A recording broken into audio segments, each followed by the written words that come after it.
सोचते होंगे उन्हें मुझसे अपने सतीत्व के लिए खतरा था।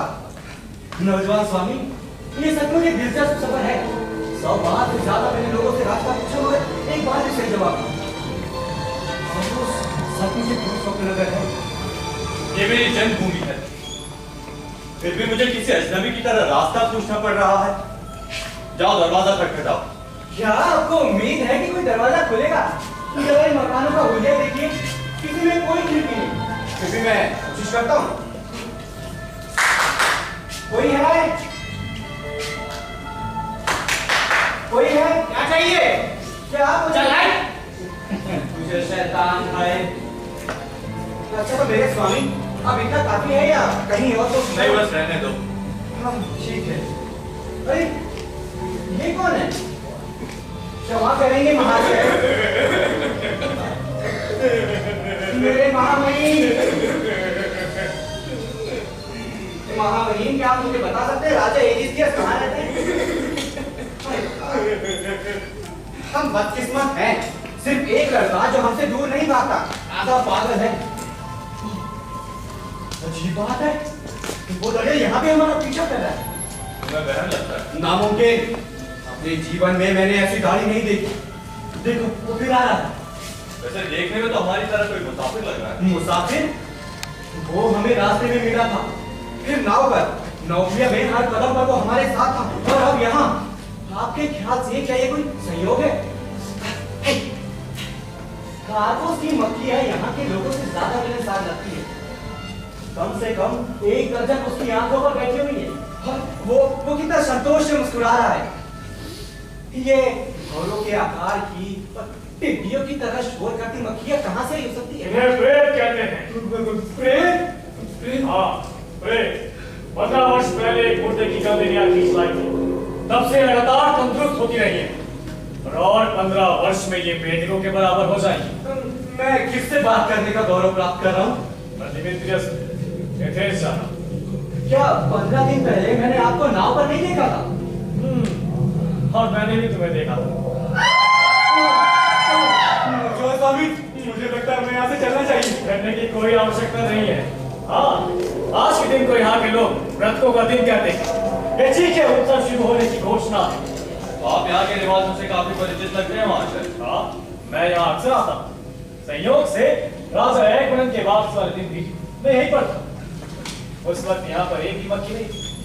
मैं भी आवाम के साथ राजा का जुलूस देखने गया, लेकिन अगले शाम रानी का फैसला एजिस्टियस के साथ कुर्सियों पर आई। एजिस्टियस रानी का प्रेमी है, एक बेर है भाग्य। तब लोगों को लगा था कि वो कोई अपशब्द है। लेकिन तुम्हें क्या हुआ नौजवान? तुम क्यों पीछे पड़ रहे हो? दरअसल लंबा सफर तय करके आ रहा हूँ, बस इतना ही। और इस पर से प्रेजेंट दूं, कृपया आप अपना किस्सा जारी रखें। राजा एकवरन एक योग्य शासक था, लेकिन उसने एक भयंकर भूल कर दी थी। उसने सार्वजनिक मृत्यु तट पर रोक लगा दी। तब लोग चुप रहे, लेकिन मन ही मन वो एक भयंकर मौत देखने का सपना पा रहे। तो क्या तुमने भी कुछ नहीं कहा? मैं आदमी अजनबी था। इसके अलावा मुझे इस नगर की बातों से क्या असर होगा? तो अगले ही सुबह जब वो कांड शुरू हुआ और आवाम ने अपने राजा को तड़प तड़प कर मरते सुना, तब वो चुप रहे। लेकिन मदीन वो काफी खुश थे। तो वो हत्यारा 15 साल से अपने अपराधों के नाम पर मौज कर रहा है। मैं समझता था देवता न्याय की हो जाए। तब शाह, देवताओं के लिए जरूरी है कि अपराधी को हमेशा दंड देगी, या कुछ कहा कुछ संदेश की इशारा करने काफी नहीं है। तो क्या उन्होंने ऐसा किया? हाँ, उन्होंने मक्खियां भेज दी। मक्खियां? मक्खियों से क्या मतलब? मक्खियां सिर्फ एक प्रतीक है। अगर वास्तव में जानना चाहते हो कि देवताओं ने क्या किया, तो अपने चारों ओर देखो। और किस तरह दीवार की चिपक कर देख रही है। अब मैं अपने इस नायाब नमूने को पकड़ता हूं, तो गौर करना कि किस तरह कातिल मछली की तरह तड़फड़ा रही है। और तुमने सर से पैर तक शोक के वस्त्र पहन रखे। तुम किसके लिए शोक कर रहे हो? महाशय, मैं कोई शोक नहीं कर रही। आर्गोस तो हर व्यक्ति ऐसे कपड़े पहनता है। हाँ, समझा। तुम अपने मरे हुए राजा के लिए शोक कर रहे हो। क्यों? ईश्वर के लिए उसका जिक्र नहीं। तुम ठीक ठाक उम्र की लगती। तुमने उन जीवों को जरूर सुना होगा जो 15 वर्ष पहले आर्गोस की सड़कों पर गूंज रही थी। उस वक्त तुम क्या कर रही थी? भला मैं अकेली औरत क्या कर सकती थी? मैं दरवाजा बंद कर अंदर बैठी रही। लेकिन तुमने अपनी खिड़कियां बंद नहीं की, जिससे उन चीजों को ठीक से सुन सको। ओह महाशय, कृपया चुप रहिए। अब घरों में खिड़कियां नहीं हैं। इस रात तुम एक मजेदार नींद से क्यों? रहम, क्या आप किसी मृतक के प्रेत हैं? मैं और प्रेत? तुम पगला गई हो। तुम्हारे लिए बेहतर होगा कि तुम अपने पश्चाताप के बारे में काश श्रीमान, आप जान पाते कि मैं किस कदर पश्चाताप कर रही हूँ। हम देवताओं की बातें कर रहे हैं। क्या आवाम अपने मरे हुए राजा की यात्रा को भूलना चाहे? ये हर वर्ष इसी दिन मौत का उत्सव मनाया जाता है। पहाड़ी कबीले का वो आदमी जिसके फेफड़े सबसे मजबूत होते हैं, चीखने को बुलाया जाता है। राजा एकवरन करीब 15 वर्ष पहले का हुआ। तब से आर्गोस से बहुत परिवर्तन आ गया। यहाँ के लोग मुझे कितने प्रिय लगते हैं। आपको दिमाग फिसलने पर ध्यान।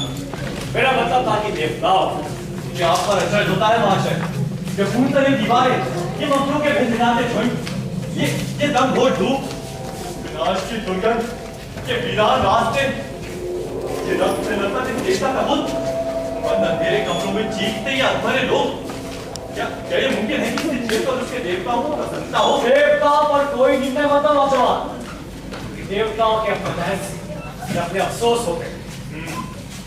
तो क्या मेरा ख्याल सही है कि एकन की एक बेटी भी? हाँ, वो वहां सामने बहस कर रही। और वो इन सबके बारे में क्या सोचती? वो सिर्फ एक बच्ची, लेकिन राजा का एक बेटा भी था। उसका नाम था औरस्टस, पर शायद अब वो मर चुका है। क्या वो सचमुच मर चुका है? सचमुच वो मर चुका है नौजवान। मेरा क्या था इस बात को जानते हो?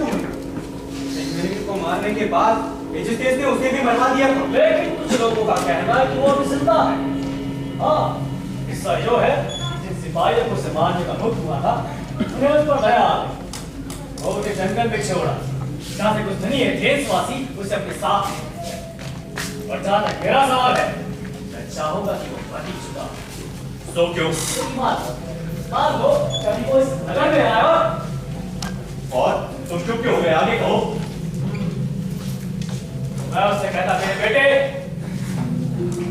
लेकिन अगर वो जिंदा होता तो लगभग तुम्हारी मरता होता।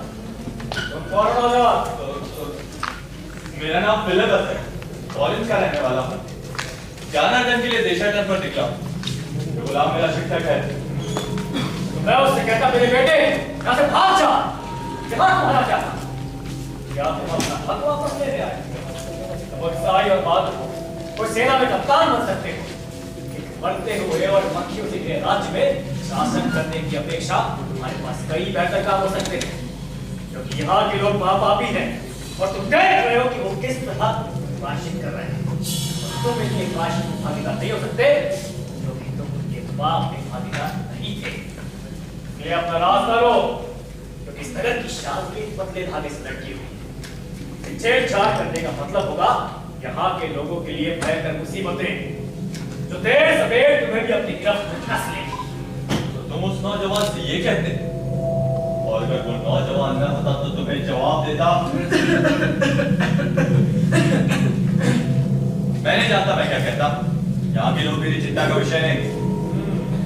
मुझे उम्मीद है कि औरत पे इतनी अकल तो होगी। अच्छा, अब मुझे चलना चाहिए।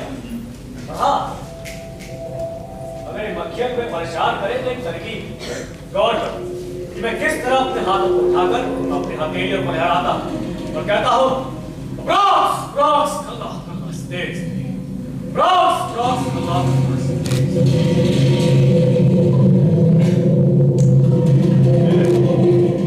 किस तरह जमीन से खिसकने लगी। वाकई जीएस की कसम। हाँ सचमुच। हाँ, बस एक छोटी सी तरकीब है। मैं अपने फुर्सत के वक्त में मक्खियों पे जादू करने का अभ्यास करूँ। अच्छा, मैं चलता हूँ, फिर मिलेंगे। ब्रॉक्स ब्रॉक्स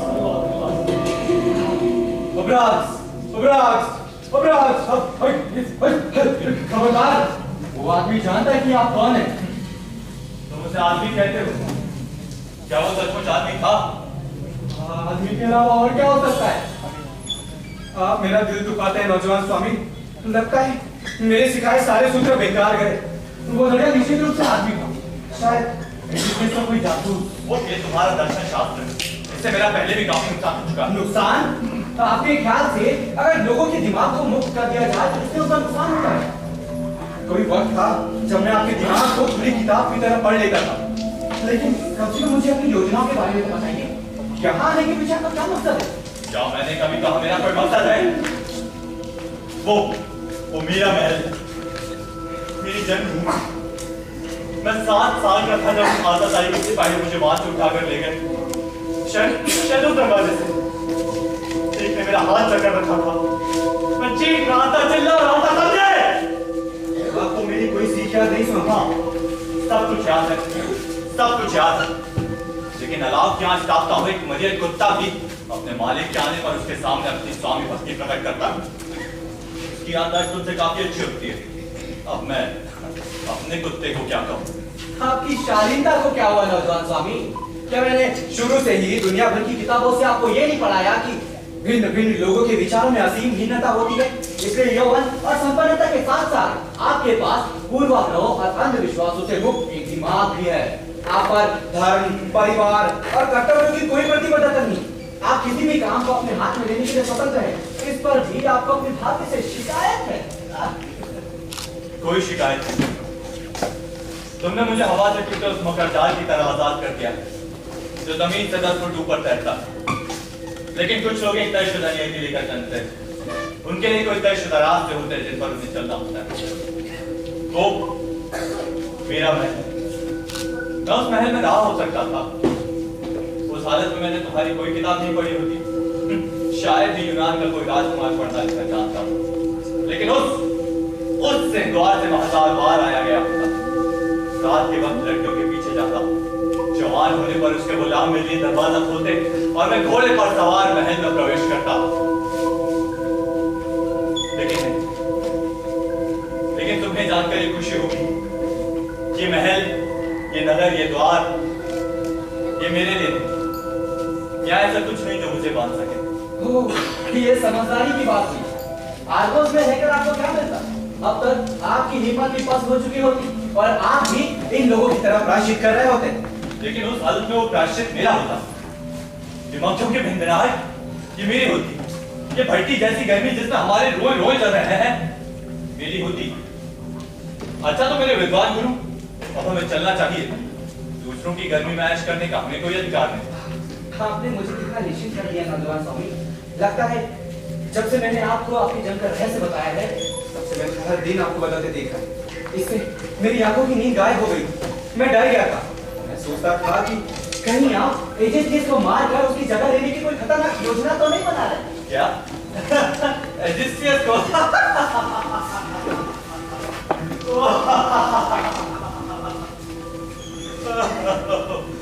ओह नारायण गुलाम, तुम्हें डरने की कोई जरूरत नहीं। इसका वक्त गुजर चुका। हालांकि साधु बनकर खून करने वाले इस दुष्ट को नेतृत्व के सिंहासन से दाढ़ी पकड़कर घसीटने से ज्यादा खुशी जो और किसी काम से नहीं होगी। लेकिन यहाँ के लोग मेरी चिंता का विषय हैं। दाढ़ी वाला सही कह रहा था। राजा को अपनी प्रजा की यादों में शरीक होना चाहिए। लेकिन याद रखो कि अपराध से ही सही। अगर कोई ऐसा तरीका होता है जिससे इस नगर की स्वतंत्रता में से दिला पाता तो इसकी यादें, उम्मीदें सब कुछ लेकर अपने अंदर के शून्य को भर लेता। हाँ, यदि इसके लिए मुझे अपनी मां का कत्ल करना पड़ता तो भी चुप, ईश्वर के लिए चुप रहिए। लेकिन ये मेरी खाम ख्याली है। क्या पता लगाओ क्या हमें 2 घोड़े मिल सकते हैं? हम स्पार्टा चलेंगे। हाँ ठीक।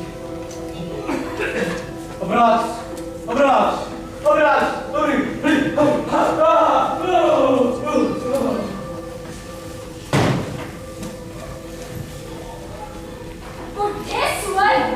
अपनी क्रूर आंखें और रेस्ट गई सनक पर चेहरे से मेरी तरफ देखो। मुझे तुमसे बिल्कुल डर नहीं लगता। अभी काले वस्त्र धारण की कुछ साथियां तुम्हारी पूजा के लिए आई थी और तुमसे तुम्हें आनंद आया होगा। तब्दीली के लिए ताजा शरीर की सुगंध लो। लेकिन मैं जीवन और यौवन से भरपूर हूँ और इनसे तुम्हें घृणा है। मैं तुम्हारे लिए कुछ भेंट आई। हाँ, लो ये भट्टी की राख, ये सब्जियों के छिलके, रेंगते कीड़ों से पचपचाते मांस के टुकड़े, ये सड़ी रोटियां जिन्हें हमारे स्वाद भी पसंद नहीं करते, लेकिन जिन्हें तुम्हारी मक्खियां पसंद करेंगी। कहना चाहिए बस, तुम्हें उन सब के दिन की शुभकामनाएं। उम्मीद है तुम्हारे आखिरी उत्सव की। इतनी ताकत थी कि मैं तुम्हें गिरा सकूं। ज्यादा से ज्यादा मैं तुम्हारे चेहरे पर थूक ही सकती हूँ।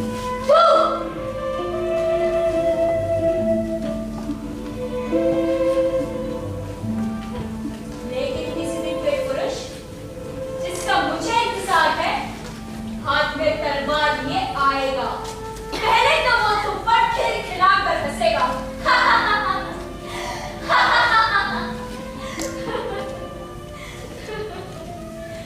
और फिर अपनी तलवार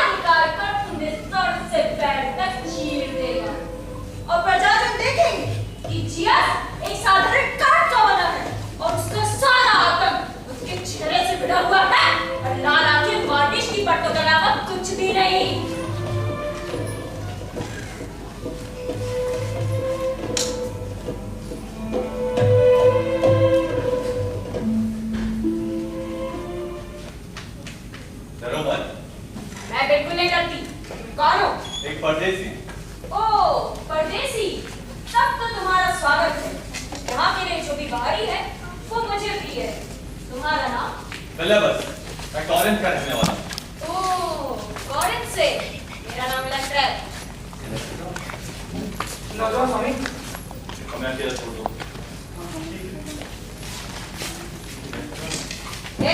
मुझे साइकिल दे लो। तुम बहुत सुंदर हो इलेक्ट्रा। सुंदर? सुना आप लोगों ने? मैं सुंदर? सच? क्या कॉरिंथ की लड़कियों जैसी? हाँ बिल्कुल। लेकिन यहाँ कोई नहीं कहता कि मैं सुंदर हूँ। शायद वे नहीं चाहते कि ये बात मैं जानूं। लेकिन मेरी सुंदरता मेरे किस काम की? मैं सिर्फ एक दासी हूँ। क्या तुम दासी हो? हाँ, राजमहल के सेवकों में सबसे नीच। मुझे राजा रानी के अंदर के कपड़े धोने पड़ते हैं। देखो, मेरे हाथ देखो। क्या ये किसी राजकुमारी जैसे लगते हैं तुम्हें? ए, तुम मेरी चुगली तो नहीं करोगे ना? नहीं बिल्कुल नहीं। ये बताओ, क्या कॉरिंथ सुंदर नगर है? बहुत सुंदर। ये सुनकर कितना अजीब लगता है। कल्पना भी नहीं कर सकती कि मैं अपने नगर पर गर्व कर सकती हूँ, क्योंकि मैं नफरत से बीमार हूँ। वो समझो, ये बताओ, कॉरिंथ की लड़कियां दिन को क्या करती हैं? वे अपना काफी वक्त सजने में लगाती, गाती या बांसुरी बजाती। और ये भी बताओ, क्या कॉरिंथ के लोग पश्चाताप भी करते हैं? कभी कभी, लेकिन अक्सर नहीं। कितना अद्भुत। कृपया और बताओ, क्योंकि मैं किसी का इंतजार कर रही हूँ। फर्स्ट करो, और नौजवान में से कोई एक, जो एक अरसे के बाद उसकी जन्मभूमि पर वापस लौटे और उसे पता चले कि उसके पिता की हत्या कर दी गई है और उसकी माँ हत्यारे की तरह खैर बनकर रहती है और उसकी बहन से नौकरानी का काम लिया जाता है। तो उसे कैसा लगेगा? वो मानसिक शांति के लिए गौरी की लड़की के पास वापस भाग जाएगा या फिर अपनी तलवार निकालकर हत्यारे पर टूट पड़ेगा? तुम बता सकते हो कि वो क्या करेगा? ये है वो, मेरी माँ, रानी क्लाइटेमेस्ट्रा। क्या बात है मेरे पास?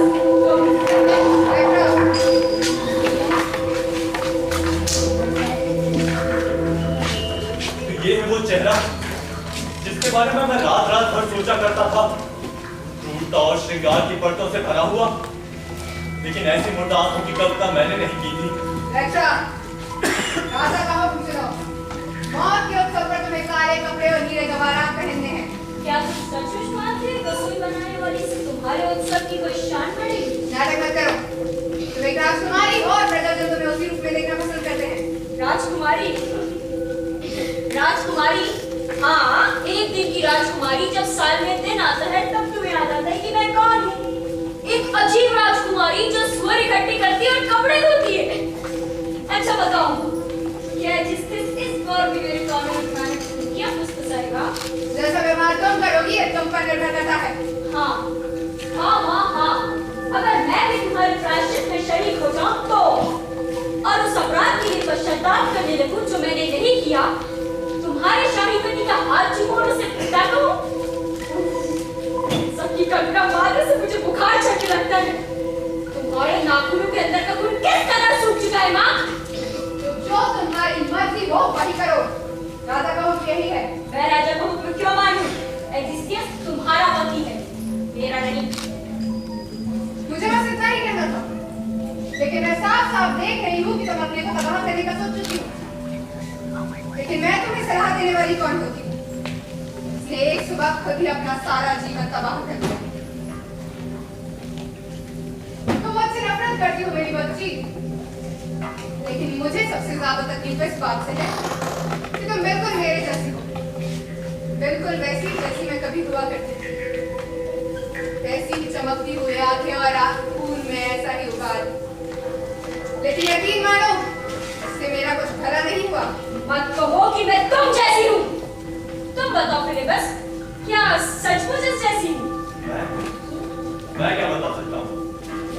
वैसे इनका चेहरा उस खुशनुमा बगीचे की तरह जैसे किसी तूफान ने उजाड़ दिया हो। तुम्हारा चेहरा तुम्हारे चेहरे पर तूफान के आसार नहीं लगता, जिससे तुम्हारा जोश काट देगा। तूफान के आसार। इस हद तक मैं अपनी तुलना को पसंद करती हूँ। मैं चाहती हूँ तुम्हारी बात सच हो। और तुम नौजवान, हमें इतनी नजदीक से देख रहे हो, कौन हो? इसलिए आए हो? जरा तुम्हें करीब से देखो। ये कॉरिंथ का रहने वाला है, मुसाफिर है। नाम तलेबस। तलेबस। ज्यादातर मुसाफिर हमारे के घर से दूर ही रहते हैं, और कुछ तो इससे बचने के लिए 20-20 मील का चक्कर भी काटते हैं। क्या तुम्हें किसी ने आगाह नहीं किया? मुझे आगाह किया गया था। क्या उन्होंने तुम्हें नहीं बताया? हमारी आत्माओं पर 15 साल पहले हुए एक ऐसे अपराध का बोझ है जिसका पश्चाताप असंभव है। उन्होंने ये भी बताया था। और रानी क्लाइंटोमेट्रा का अपराध सबसे बड़ा है। ये लोग उसके नाम से कांपते हैं। मुझे ये भी मालूम है। तो तुम यहाँ कैसे आ गए अजनबी? मैं ही हूँ वो रानी क्लाइंटोमेट्रा। उसे कोई सहानुभूति मत दिखाना तलेबस। रानी सिर्फ यहाँ के राष्ट्रीय उत्सव का मजा ले रही है, एक सार्वजनिक पाप स्वीकृति का आनंद। लोगों का कहना है कि 15 साल पहले मैं इस यूनान की सबसे खूबसूरत स्त्री हुआ करती। मुझे अब देखो और अंदाजा लगाओ कि कितना दुख मैंने भोगा है।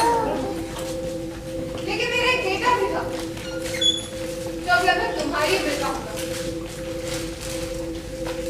जब राजा जिससे उसे अपने सिपाहियों को सौंपने लगा। अगर मैं झूठी नहीं तो तुम्हारी एक बेटी भी थी मेरी माँ, जिसको तुमने अपनी दासी बना दिया था। लगता है तुम्हें अपने अपराध की कोई चीज नहीं। तुम अभी जवान है इलेक्ट्रा, और जवान लोगों को जिन्हें अपराध करने को कोई मौका नहीं मिला, दूसरों की निंदा करना आसान है। इसलिए तुम भी किसी ऐसे अपराध को जिसका पश्चाताप असंभव है अपना पीछा करते हुए पाओगी, और लाख कोशिशों के बावजूद वो किसी मुर्दा बोझ की तरह तुम्हें पीछे से जकड़े रहेगा। तब हम देखेंगे कि तुम्हारे इस युवा दर्द में कितना फर्क आता है। मेरा युवा दर्द कि तुम्हें अपने अपराध से ज्यादा अपने खोए हुए यौवन का अफसोस है। मेरे निरपराध होने से ज्यादा मेरे यौवन से नफरत है। तुम में मुझे जिस चीज से सबसे ज्यादा नफरत है वो हूँ मैं खुद। तुमसे अलग मेरा अपना यौवन। और मुझे जिस चीज से सबसे ज्यादा नफरत है वो तुम खुद हो। कुछ तो क्षण करो इलेक्ट्रा। यहाँ हम एक ही पुरुष को चाहने वाली दो हम उम्र औरतों की तरह लड़ रहे हैं, जबकि मैं तुम्हारी माँ हूँ। मैं नहीं जानती नौजवान कि तुम कौन हो, यहाँ किस लिए आए हो, लेकिन तुम्हारा आना मुझे शुभ नहीं लगता। इलेक्ट्रा, इलेक्ट्रा मुझसे नफरत करती है। और तुम, मैं तुम्हें सावधान किए देती हूँ, एजिस्टिस के खिलाफ सर उठाने की हिम्मत मत करना। सांपों पर रहम नहीं करता। उसकी मर्जी से चलो वरना पछताओगी। जाकर अपने राजा से कह दो मैं उत्सव में भाग नहीं लूंगी। अगर तुम अपनी मर्जी से नहीं जाओगी तो वो तुम्हें जबरदस्ती पकड़ बुलाएगा। जबरदस्ती? मुझे तो डर लग रहा है माँ। राजा से कहना मैं उत्सव में जरूर भाग लूंगी। तलेबस, मेरी एक बात मानोगे? उत्सव में खेलो। अब मैं चलूं, अपने को उत्सव के लिए तैयार करूं।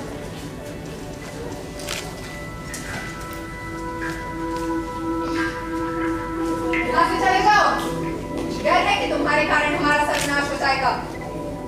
मैं अपने जीवन में जो सबसे पवित्र रखता हूँ तुम्हें उसकी सौगात।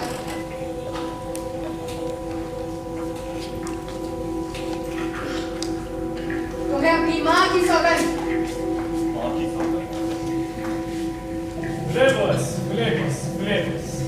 तुम्हारे गुलाम ने बताया कि तुम जा रहे हो। उस बेचारे ने सारे आसपास में तलाश की, लेकिन उसे घोड़े नहीं मिले। अगर तुम चाहो तो मैं सस्ते में तुम्हें 2 घोड़े दिलवा सकता हूँ। अब मैंने अपना इरादा बदल लिया। मैं आरगोस छोड़कर कहीं नहीं जा रहा हूँ। आखिरकार तुम नहीं जा रहे हो। तो ठीक है, मैं भी रुकता हूँ। तो मेरे मेहमान बन गया। मैं आरगोस में इस सराय के बारे में जानता हूँ। अब वहां भी ठीक है।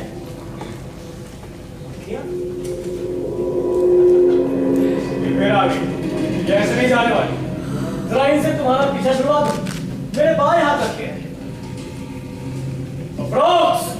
Allah ist es. Raus!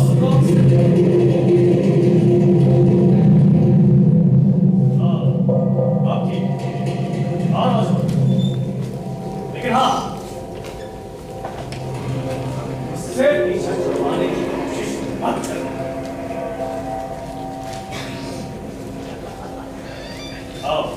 क्योंकि कभी इस तरह की मुलाकातें काफी फायदेमंद साबित होती है। तुमने डेल्फी के बारे में सुना ही हो। और राजा यूलिसिस का बेटा, एक उसकी मुलाकात भी एक बूढ़े मेंढक से हुई, जिसके बाद में अपनी सियासत की मदद की। क्या तुम जानते हो कि वो बूढ़ा मेंढक कौन था?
अपने को भरोसा देने के लिए कि अब हम 1 साल तक निश्चित रह सकते हैं।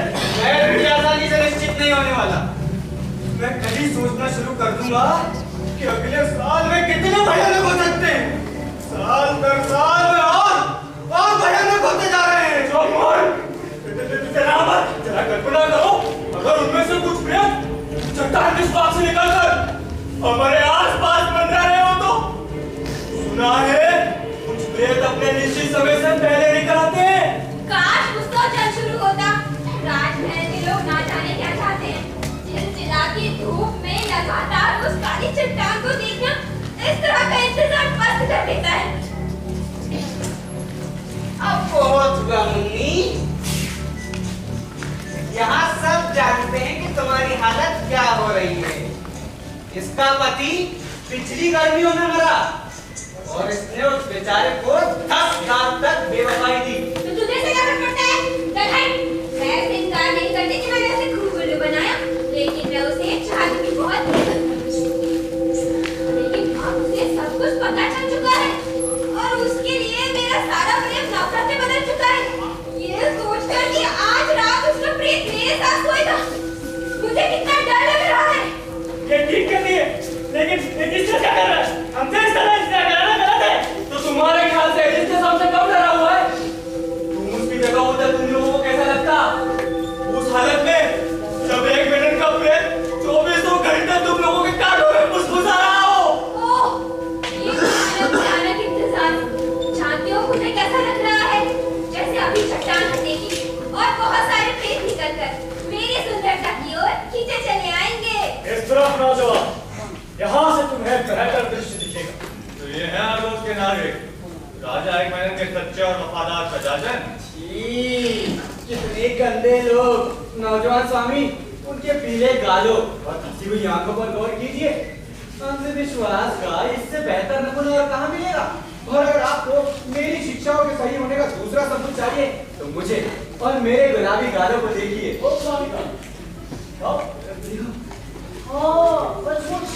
लेकिन तुम्हारे ये गुलाबी और खूबसूरत गालों में जो भी पाया, ये समझ लो तुम भी गंद से भरे ठहरे।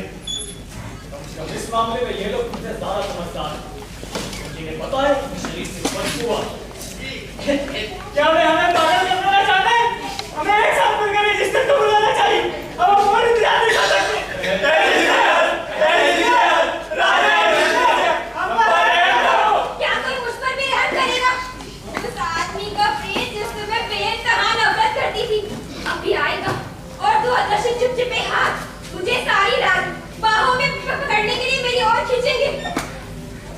सरासर पागलपन है। कोई पापी लोगों को बताता क्यों नहीं कि क्या बात है नौजवान, जरा इंतजार करो, अभी और भी बदतर दृश्य आएंगे। मैं गंदगी का ढेर हूँ, मेरे शरीर से बदबू निकलती है, मुझ पर मक्खियों का झुंड मंडरा रहा है, मैंने हजारों पाप किए हैं। वाह, कितना काबिल आदमी है। मेहरबानी करके वो सब शुरू करने का हुक्म दो। हम और बर्दाश्त नहीं कर सकते।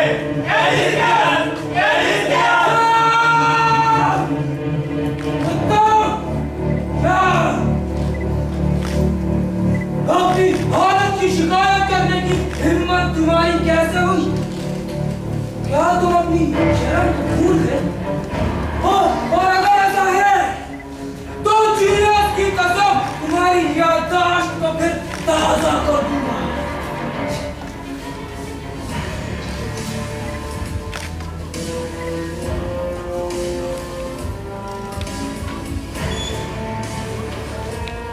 लगता है आज इसके बगैर ही शुरू करना पड़े, लेकिन मुझे समझा नहीं कि मेरा दंड बहुत कठोर होता है। उसने आने का वादा किया था। आने का वादा किया था, फिर भी नहीं आया। सिपाही, रेल में जाओ और लेप्टा की तलाश करो, और अगर जरूरी हो तो उसे गिरफ्तार करके आओ। और आप सभी लोग अपनी अपनी निश्चित जगह पर पहुंच जाओ। मत तो और स्त्री और बच्चे जी।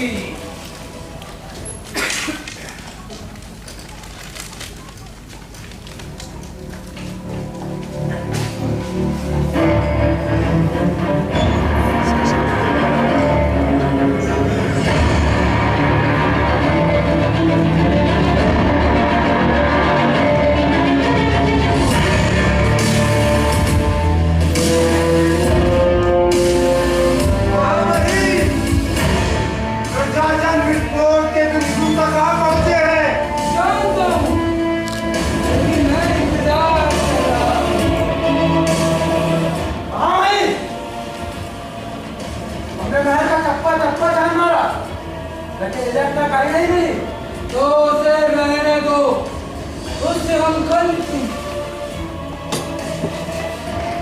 तो शुरू करो। चट्टान हटो।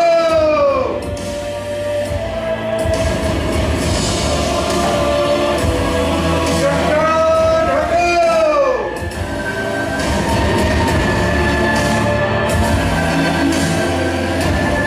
तुम जिन्हें दुत्कार और भुला दिया गया, जिनकी उम्मीदों को चला गया, तुम जो जमीन के ऊपर धुएं की परछाइयों की तरह घसीटते हो, प्रेतो उठो, आज तुम्हारा सर्वोत्तम दिन है। नरक के बादलों की तरह हवा में तैरते हुए आओ, पाताल की तलहटियों से उठो। हमेशा धधकते रहने वाले क्रोध के नाम पर, प्रतिशोध के नाम पर मैं तुम्हें जीवितों पर अपनी प्रतिहिंसा बरसाने के लिए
अपनी हथेलियों में थामे कोमलता से चूमता हुआ।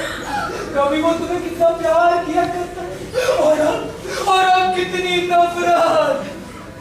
निरिसिया, वो तुम्हारी माँ है जो तुम्हारी लापरवाही के कारण मरी। और गरीबों का खून चूसने वाले सशस्त्र अपने चारों ओर देखो, उन्होंने तुम्हें चारों ओर से घेर लिया है। ये सब तुम्हारे कर्ज में मरे। लेकिन आज ये तुम्हारे साहूकार और तुम ममता भरी माता और पिता अपने अपने सिर शर्म से झुका लो। तुम्हारे बच्चे तुम्हें घेरे हुए, वे सारी खुशियां जिनसे तुमने इन्हें वंचित किया, वे सारी यातनाएं जो तुमने इन्हें दी, इनके दिलों पर अमिट रूप से अंकित है। दया करो, दया करो। दया, तुम दया की भीख मांगो। क्या तुम नहीं जानते कि प्रेतों के पास दया नाम की कोई चीज नहीं होती।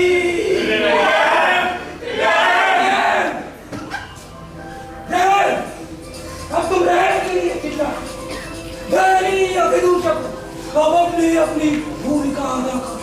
हम प्रेतों के सामने नंगे हैं, उनकी ठंडी और सख्त निगाहों से तुम थर-थर कांप रहे हो, जल रहे हो।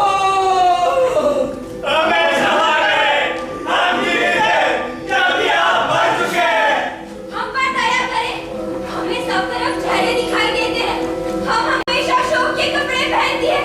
हम सुबह से लेकर शाम और शाम से लेकर सुबह तक रोती रहती हैं। हमें क्षमा करें, हम जन्म नहीं लेना चाहते थे। हमें अपने आप पर शर्म है।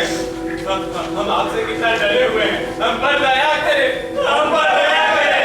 हम जीवित हैं, जबकि आप मर चुके हैं। एकदम शांत। यदि इस तरह सारा अफसोस तुम्ही लोग प्रकट कर दोगे तो मेरे यानी तुम्हारे राजा के लिए क्या बचेगा? मेरा संकट अब शुरू हो चुका है। जमीन हिल रही है, रोशनी धुंधली पड़ रही है। प्रेतों में महाप्रेत, महाराजा विराट एक नयन बना रहा है।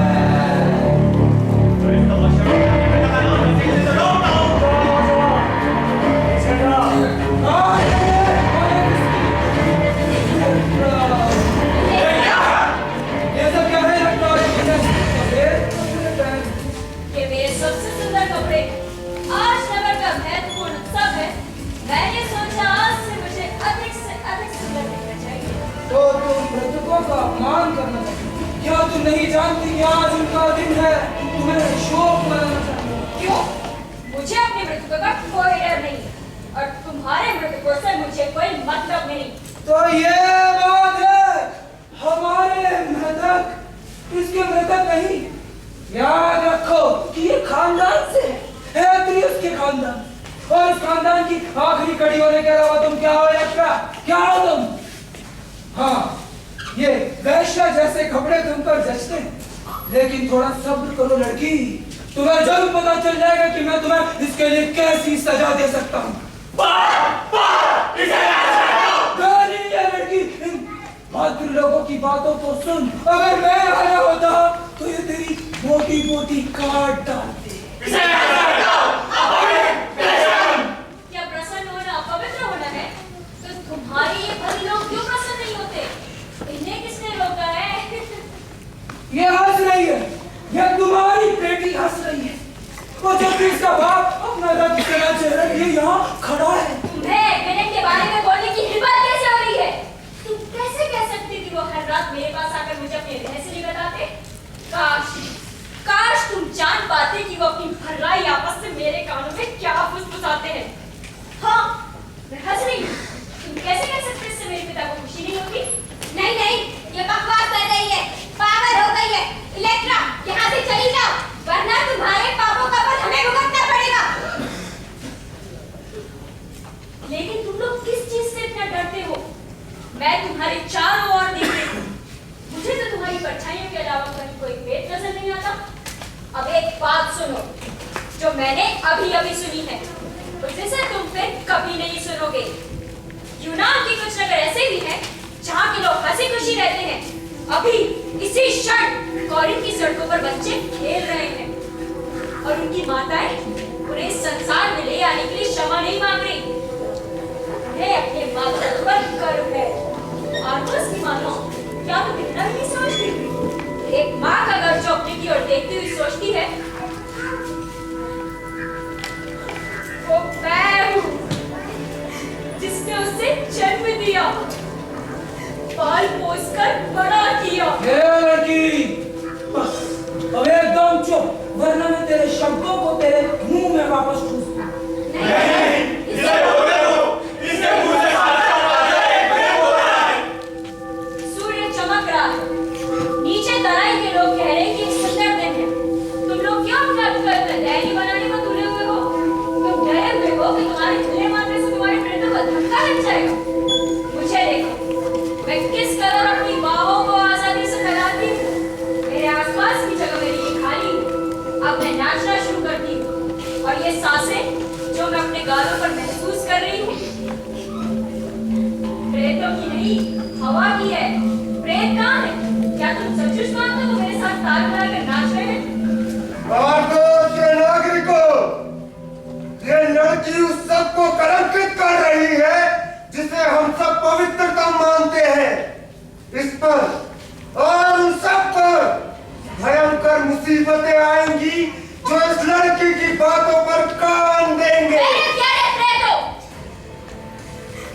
मेरी बड़ी बहन अष्टभुजिया, एक मिनट मेरे पिता और शहंशाह, मेरी प्रार्थना सुनो। अगर मैंने तुम्हारी पीड़ित परछाइयों को छूकर कोई कष्ट पहुंचाया हो तो कोई संकेत करो, और अगर जो कुछ मैंने किया उसे तुम पसंद करते हो तो कोई पत्ती भी न हिले, खासकर कोई तिनका भी न कपे, किसी भी आवाज से मेरे नाच में बाधा न पड़े, क्योंकि मैं मनुष्य के बीच आनंद और शांति के लिए नाच रही हूँ। मेरे प्यारे प्रेतों, मैं आपसे शांति की मांग करती हूँ ताकि लोग जाने कि आप दिल से मेरे साथ हैं। देखो, देखो किस कदर रोशनी की लोग की तरह झलक रही है। उसके कपड़े झंडे की तरह फहरा रहे हैं और प्रेत कुछ नहीं कहते। उसके दबकते हुए चेहरे को देखो। नहीं नहीं, ये किसी जायज का चेहरा नहीं हो सकता। एजेंसियर, तुम चुप क्यों हो? मैं इस लड़की पर कोई शब्द नहीं खर्चना चाहता। दरअसल मेरा इसके साथ दया का बर्ताव भी गलत था, लेकिन डरो मत, मैं इसके साथ ही इसके सारे घृणित वंश को भी खत्म कर दूंगा। हमें जवाब नहीं, धमकी कोई जवाब नहीं होगी। ये कैसे मजे से नाच रही है? लगता है जैसे प्रेत की रक्षा कर रहे हो। ओ भाग्यशाली धीरजता, देखो मैं अपनी बाहें फैला रही हूँ, अपने को धूप के लिए खुला छोड़ रही हूँ। मृतक शांति से, तुम हमें बेवकूफ बना रहे हो। अब बर्दाश्त की बाहर है। इस मूर्ख लड़की को चुप करना चाहिए। ओ जिंदा, ग्रामो ग्रामो लो। ओ जिंदा, ग्रामो ग्रामो लो। आश्चर्यचकित लोगों, तुमने देखा कि मृतक किस प्रकार अपना बदला लेते हैं। गौर करो, गौर करो, ये लड़की किस प्रकार पश्चाताप कर रही है। तुमने प्रेतों का गुस्सा देखा? अब उनका कहर सारे नगर पर टूट पड़ा है। हम बेकसूर हैं। इस लड़की की अपनी झूठी बातों से हमें पड़ गया है। जैसे नदी में फेंक दो। इसे नंगा करके कोड़े लगाओ। हाँ, तुमने देखा कि मेरी बात न मानने का क्या नतीजा होता है। अब अपने अपने घरों को वापस लौट जाओ। और हाँ, तुम्हारे प्रेत तुम्हारे साथ जाएंगे और सुबह तक तुम्हारे मेहमान रहेंगे। कोशिश करना कि तुम्हारी सेवा से वो अपने इस अपमान को भूल जाए। और जहाँ तक मेरा सवाल है, तुम्हारे अविश्वास से मुझे तकलीफ हुई, लेकिन मैं तुम्हें माफ करूँ। लेकिन तुम मेरे हाँ तो इस बार मैं अपने काम में असफल रही। अगली बार बेहतर तरीके से करूँगी। वो अगली बार अब कभी नहीं आएगा, क्योंकि आज मृतकों का दिन था, इसलिए आर्गोस की परंपरा के अनुसार तुम्हें दंड नहीं दिया जा सकता। तुम इस बात को जानती और तुमने इसका बखूबी फायदा उठाया। लेकिन अब लेकिन अब ये लड़की हम सबसे अलग है। मैं इसे हमेशा हमेशा के लिए सबसे पहले देखे इसे मारकर इस नगर को इसके शाप से मुक्त करे।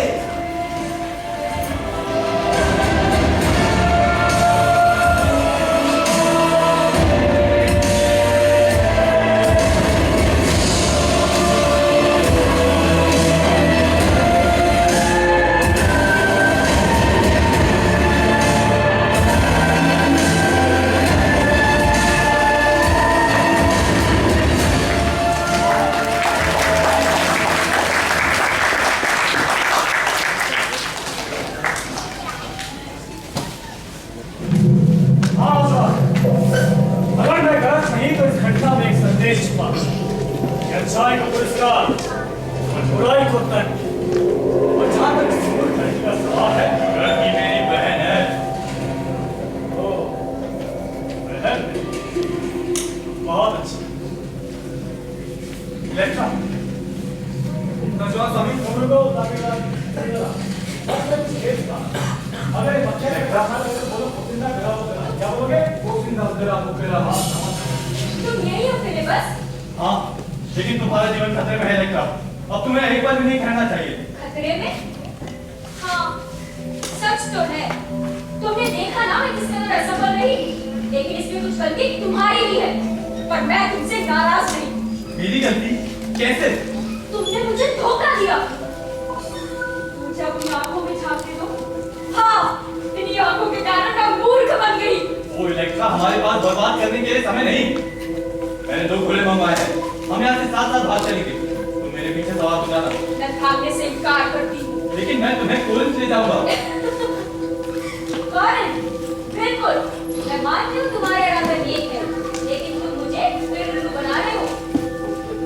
मेरे जैसी लड़की का कोरिन्थ में क्या काम? मेरी सिर्फ एक छोटी सी आकांक्षा थी, एक उम्मीद थी फिलिपस, जिसके कारण मैं अब तक जिंदा रही। मैं सोचती थी एक समझदार आदमी अपने जीवन में इससे ज्यादा और कुछ नहीं चाह सकता कि अपने ऊपर हुए जुल्म का प्रतिशोध ले। लेखा, मेरे साथ चलो। तुम देखोगे कि संसार में और भी कई चीजें हैं जिनकी आकांक्षा हम अपने जीवन में कर सकते हैं।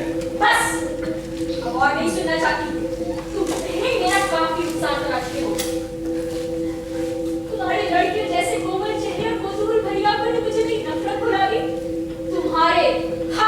तुम्हारे विश्वास में अपना मैंने अपनी मुट्ठी ढीली कर दी थी और अपनी एक बात में पूरी को फिसल जाने दिया।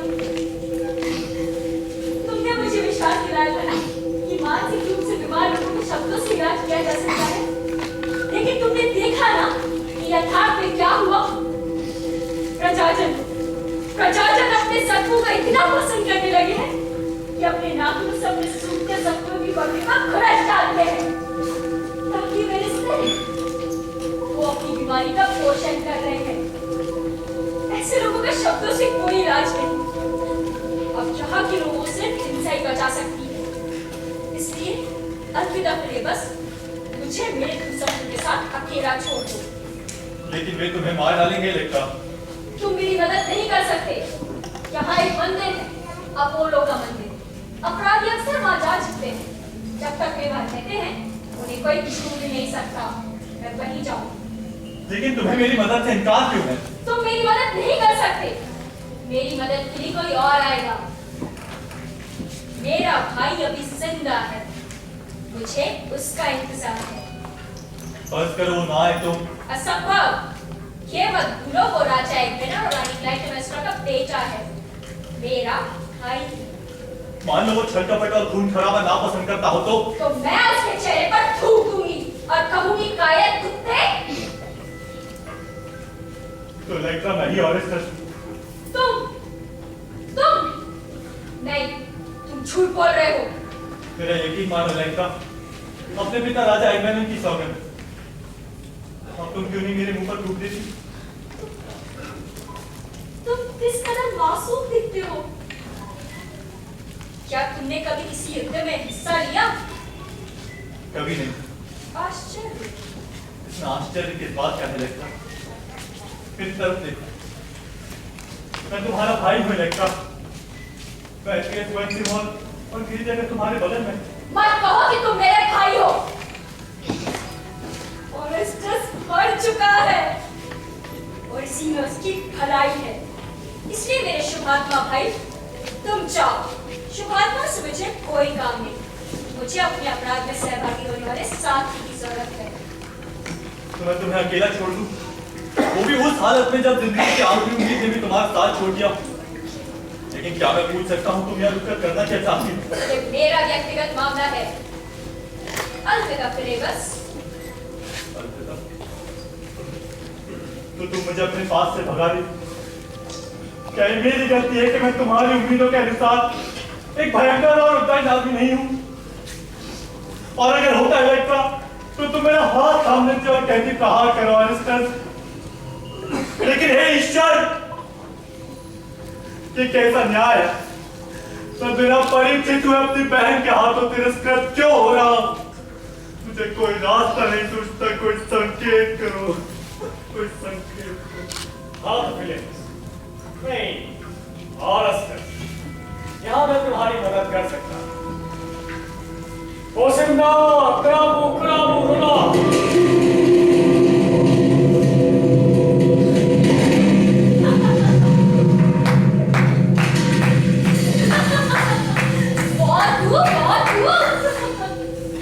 आज करिश्मे हो रहे हैं। रिश्वा और देवता को प्रिय फिलेबस, तुम्हें संकेत मिल गया। तुम कॉलेज चले जाओ। कोई रास्ता संकेत है? नहीं, एक रास्ता और है इलेक्ट्रा। मेरी बात ध्यान से सुनो। अगर मैं इन बंद अंधेरे कमरों में प्रेतों से घिरे दहशत से थरथराते सारे लोगों के सारे अपराध अपने ऊपर ले लूं, इनके सारे पश्चातापों का बोझ अपने कंधों पर उठा लूं, इनके सारे पाप जो यहाँ की मक्खियों की तरह असंख्य है अपनी आत्मा पर ओढ़ लूं, तो निश्चित रूप से इस नजर को इतनी स्वतंत्रता मिल जाएगी। तब क्या मैं तुम लोगों की तरह तुम लोगों के बीच अपनी जन्मभूमि का आदमी ना हो जाऊंगा? तो क्या तुम हमारे लिए पश्चाताप करोगे? नहीं, मैंने सिर्फ पश्चाताप कहा, ये नहीं कहा कि मैं उसका क्या करूंगा। हो सकता है कि क्या करती मुर्गी की तरह मैं उसकी गर्दन ही मरोड़ दूं। हाँ, अब मैं जानती हूँ कि तुम ही ऑरेस्टस हो। आखिरकार तुम आ ही गए ऑरेस्टस। तुम्हारा संकल्प अटल है और जैसा कि मैंने सपनों में देखा था, मैं तुम्हारे साथ हूँ। लेकिन मुझे दुख है कि तुम्हारी आंखों में उस कोमलता को कभी नहीं देखा। ऑरेस्टस, तुम मेरे बड़े भाई हो,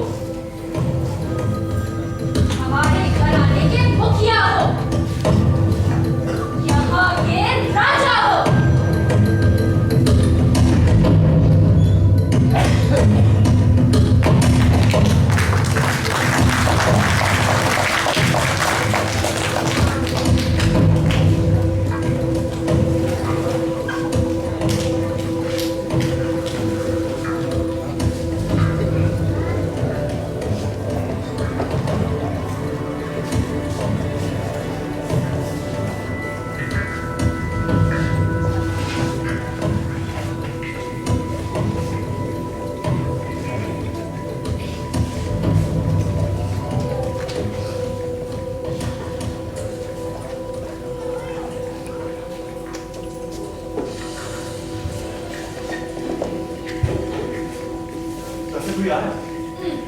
गश्त करने वाले संतरी मेरे पीछे आओ, मैं छिपने की जगह जानती हूँ।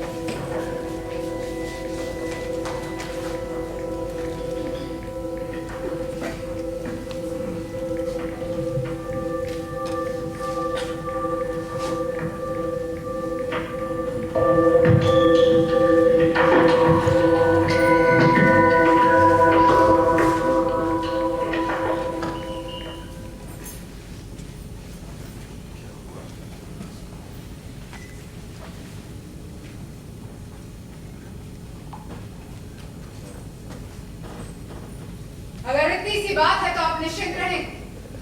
उनकी हिम्मत को बर्फ कर देने का कोई ना कोई उपाय आपको हमेशा पूछता रहेगा। जानता सब जानता। ये झूठे किस्से घड़ने में मैं पारंगत हो गया।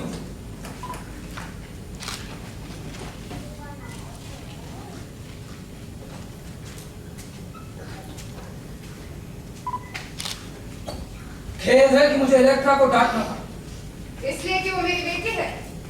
अगर ऐसा करना आपको उचित लगा तो इसमें मेरी स्वीकृति है। और खेद मुझे तुम्हारी वजह से नहीं। फिर क्यों? आपको इलेक्ट्रा से कभी ज्यादा प्रेम नहीं था? मैं बुरी तरह थक चुका हूं।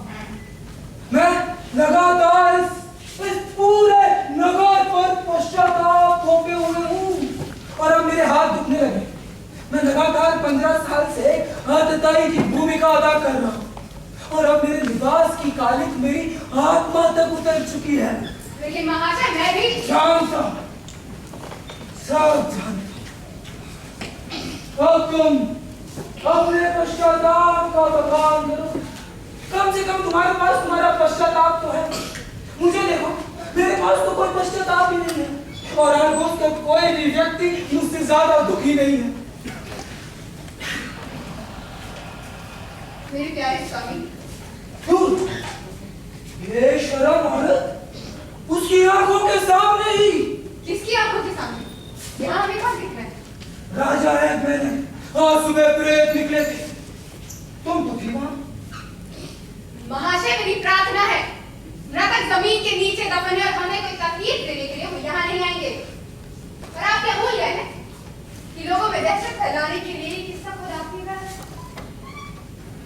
सच, लेकिन इससे प्रकट ये होता है कि मैं कितना थक चुका हूं, मानसिक तौर से कितना बीमार हो चुका हूं। अब मुझे सोचने के लिए तुम अकेला छोड़ो।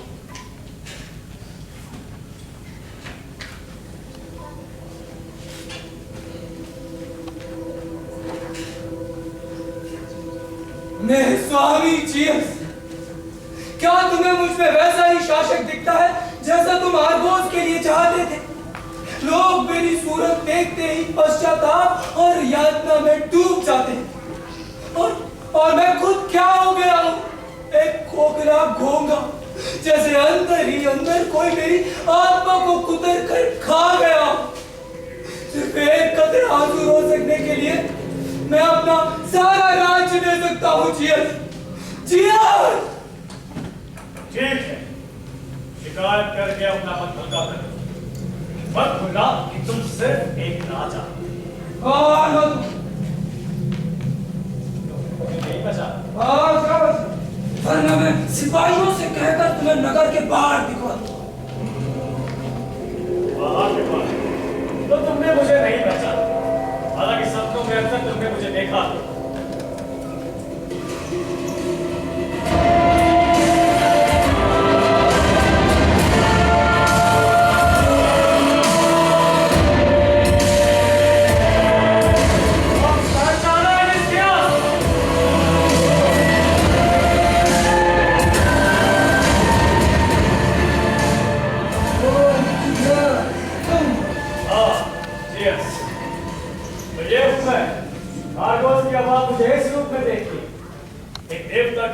के साथ अपनी समानता को समझ पाना बहुत मुश्किल है।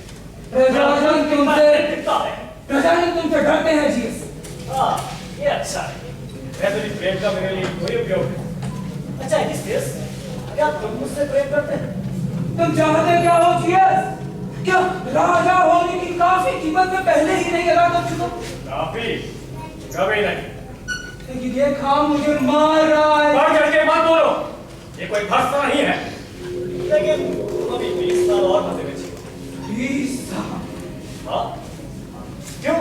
क्या तुम अभी मरना पसंद करोगे? हाँ जी, हाँ। तो अगर कोई नंगी तलवार लिए तुम्हें मारने के लिए आए, तो क्या उसके सामने अपनी छाती खोल दोगे? हाँ जी, खोल दूं। तुम मेरे शब्दों को ध्यान से सुनो। अगर तुमने अपने आप को गूंगे बैल की तरह कद उतारे दिया, तो मैं तुम्हारी मौत को एक नजीर बना दूंगा। मैं हमेशा हमेशा के लिए नरक का बादशाह बना दूंगा। मैं तुमसे यही कहने आया।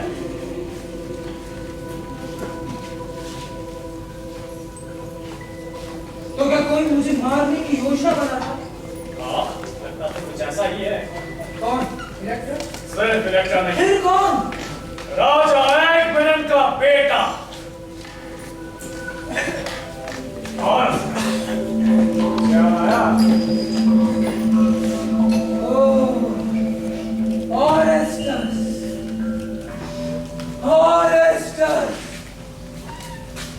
ठीक है जियस, ये सब घटनाओं के स्वाभाविक क्रम में है और मैं भला इसके खिलाफ जाकर कर भी क्या सकता हूँ? मैं इसके खिलाफ कर भी क्या सकता हूँ? अपने सिपाही को हुक्म दो, फिलिबस नाम के परदेसी को गिरफ्तार कर। मैं इन सब से थक चुका हूँ जियस। नहीं, समय का नियत कहती हो, एक शाही मूर्ख। लेकिन मुझे पता है कि अंत में तुम मेरे सामने ही घुटने टेकोगे। मैं तुम्हारी योजना के हिसाब से अब बिल्कुल नहीं चलूंगा। ठीक है, कोशिश करके देखो। मैं भी देखता हूँ कि तुम किस मिट्टी के बने। तुम्हें क्या लगता है मैं जो ही ओलंपस पर्वत छोड़ के तुम्हारे पास आया हूँ? मैं तुम्हें खबरदार करने आया हूँ। मैं चाहता हूँ कि इस अपराध को रोका जाए। मुझे खबरदार करने आश्चर्य है। आश्चर्य क्यों? तुम्हारी जान खतरे में है और मैं उसे बचाना चाहता हूँ। इसमें आश्चर्य क्या है? तुमसे किसने कहा जियस कि मुझे बचाओ? और एक मैंने क्या तुमने उसे भी सूचित किया था, जबकि वो तो जीना चाहता था जियस? तुम सचमुच कितने कृतज्ञ हो। जब मैं साबित करना चाहता हूँ कि तुम मुझे एगमन से ज्यादा प्रिय हो, तो तुम मुझसे शिकार करते हो। एगमन से ज्यादा प्रिय? एगमन से ज्यादा नहीं जियस, तुम्हारा प्रिय तो वो ऑरेस्टस है, जबकि तुमने मुझे मेरा सर्वनाश करने में खुद मेरी मदद की। मुझे कुल्हाड़ा लेकर एगमन के पीछे जाने दिया और ऑरेस्टस को तुम खुद उसके खिलाफ बचाना चाहते हो। और मुझे जिसे तुमने उसके पिता की हत्या करने के लिए उकसाया था, उसे रोकने का हुक्म दे रहे हो? इतनी अजीब इच्छा। हाँ, मैं तुमसे उतना ही प्रेम करता हूँ जितना उससे। दरअसल मैं किसी से प्रेम नहीं करता।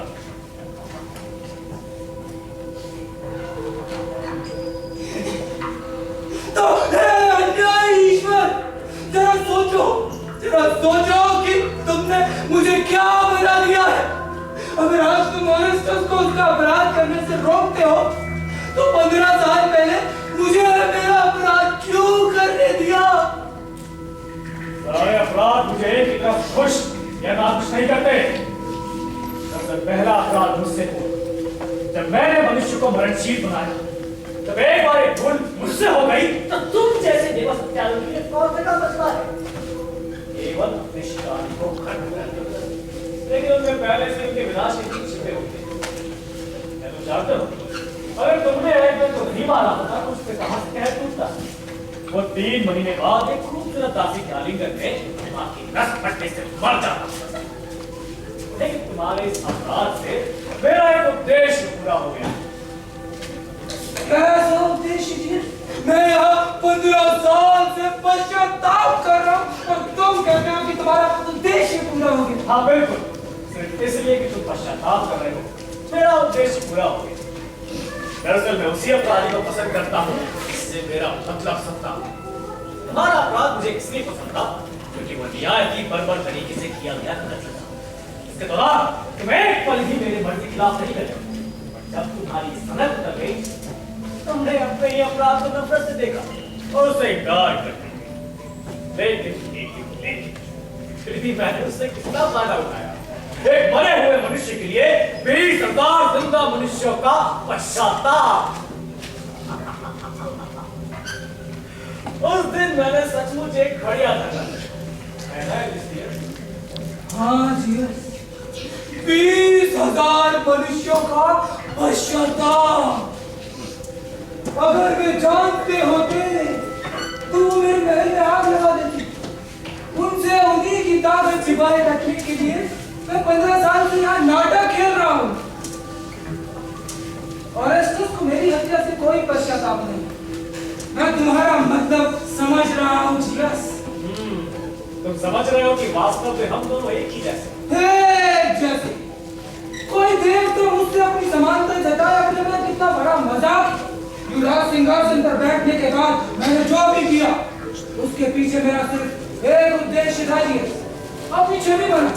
मैं चाहता था कि मेरा हर प्रशासन मेरी इस छवि को अपनी याददाश्त में सबसे ऊपर रखे। एकांत में महसूस करे कि मेरी आंखें सख्ती से उसके अंदर के विचारों को पढ़ रही हैं। लेकिन अब मैं अपने ही जाल में फंस चुका हूँ। क्या मैं उस दहशत के अलावा कुछ भी नहीं जो मैंने उनके दिलों में अपने लिए पैदा की है? और मैं तुम्हारे ख्याल से मैं क्या हूँ? ये छवि है, क्या इससे मुझे कोई तकलीफ ना हुई? 10 लाख साल से विश्व की आगे प्रकृति की ताकत नाच रहा हूँ। उनकी निगाहें मुझ पर इस कदर अटक गई है कि वो अपने आप को देखना भूल गए हैं। अगर मैं एक पल के लिए भी अपने काम को भूल जाऊं और उन सब की निगाहें अपने से हट जाए तो अफसोस जिया, वो हमारे दुर्भाग्य का नियंता कौन है? कोई नहीं, बल्कि हम खुद, क्योंकि हम दोनों एक जैसी मेहमान चाहते हैं। मेरी तरह तुम्हें भी व्यवस्था की चाह है। व्यवस्था? हाँ, ये सच है कि व्यवस्था के लिए मैंने क्लाइटेमेस्ट्रा को बुलाया। व्यवस्था की खातिर ही मैंने अपने राजा की हत्या की। मैं चाहता था कि मेरे पूरे राज्य में एक व्यवस्था, और वो व्यवस्था मेरे माध्यम से हो। प्रेम, उम्मीद, यहाँ तक कि औरत के बिना भी रहना सीख लिया। किसी देवता की तरह मेरी भी एक खास प्रवृत्ति है, लेकिन कितनी भयानक है ना जी। हाँ, सचमुच बहुत भयानक है, लेकिन मेरी या तुम्हारी कोई दूसरी प्रवृत्ति हो ही नहीं सकती, क्योंकि मैं ईश्वर हूं। और तुम एक राजा बनने के लिए पैदा हुए।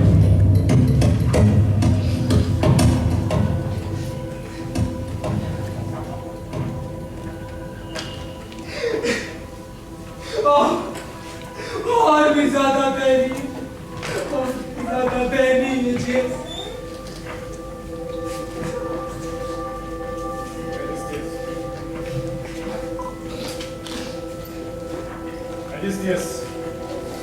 मेरे बनाए हुए पुतले, मेरे वरदशील भाई, इस व्यवस्था के नाम पर जिसके हम दोनों संरक्षक हैं, मैं तुमसे अनुरोध करता हूं।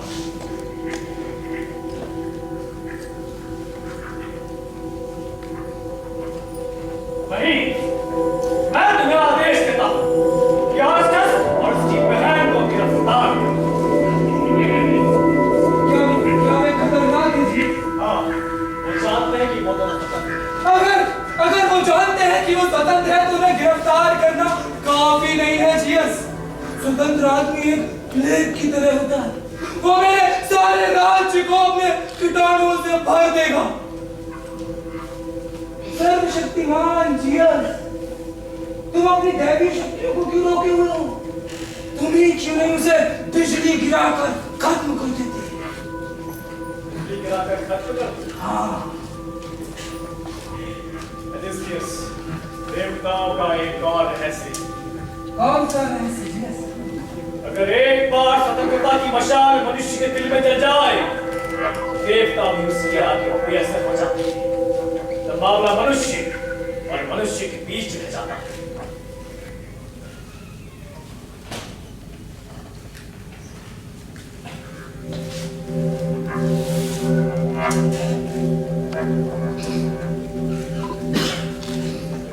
तो मैं उसे खत्म कर। हाँ, खत्म कर। ठीक है, लेकिन अब तुम यहाँ से जाओ, क्योंकि मैं तुम्हें और बर्दाश्त नहीं कर सकता।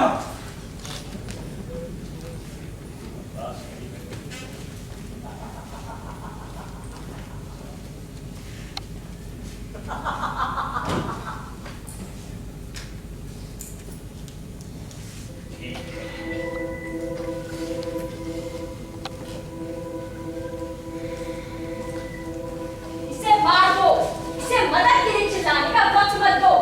ओ नौजवान, तो तुम और इस तुमने भी कर दिया। अपने बचाव पर ध्यान दे देते हैं। मैं अपना बचाव नहीं करूंगा। मैं तो खुद चाहता हूँ कि तुम मुझे मार दो और मार दो मुझे इससे खुशी मिलेगी। ये फर्क नहीं पड़ता मेरा काम कैसे होगा, मुझे हत्यारा बनना होगा।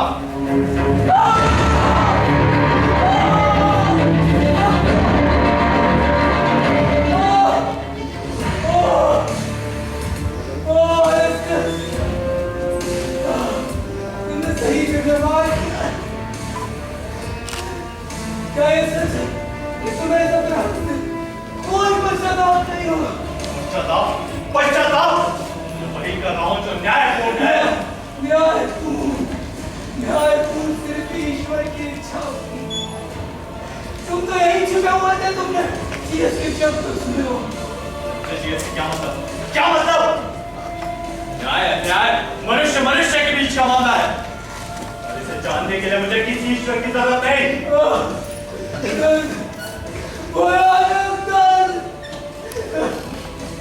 तुम दोनों का सर्वनाश हो।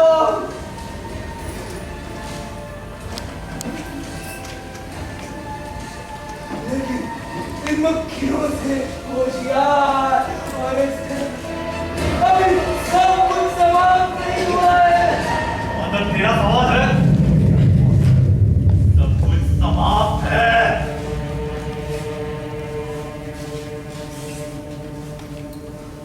चलो मुझे रानी के कमरे में ले चलो। वो हमारा कुछ नहीं बिगाड़ सकती। इससे तुम्हें क्या, तुम हो क्या है? तुम भी ऑरेस्टस बदल गए हो। ठीक है, मैं अकेला ही चाहता हूं।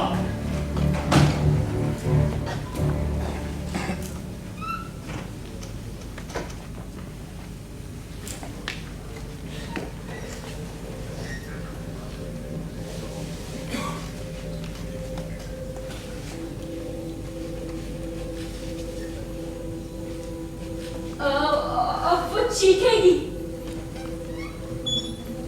वो गलियारे में जा रहा है। अब वो चौथा दरवाजा खोलेगा।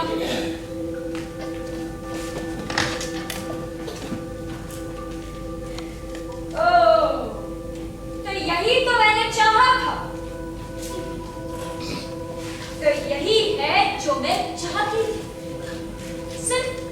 सिर्फ इतना नहीं जानती थी कि इस तरह सपनों में सैकड़ों बार मैंने इसे ठीक इसी जगह पड़ा देखा है। पर उसकी आंखें तो बुंदी रहती थी, जबकि इसकी आंखें तो खुली हुई थी। जैसे मुझे देख रहा हो, लेकिन ये मर चुका है और इसके साथ मेरी घृणा। लेकिन वो औरत अभी जिंदा है। अब वो पशु की तरह चीखेगी। इसकी आंखों को मैं और ज्यादा बर्दाश्त नहीं कर सकती।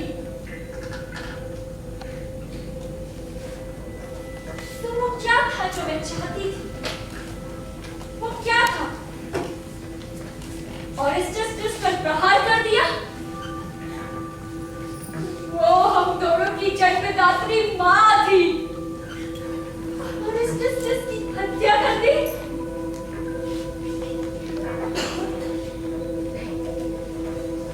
मेरा काम पूरा हुआ।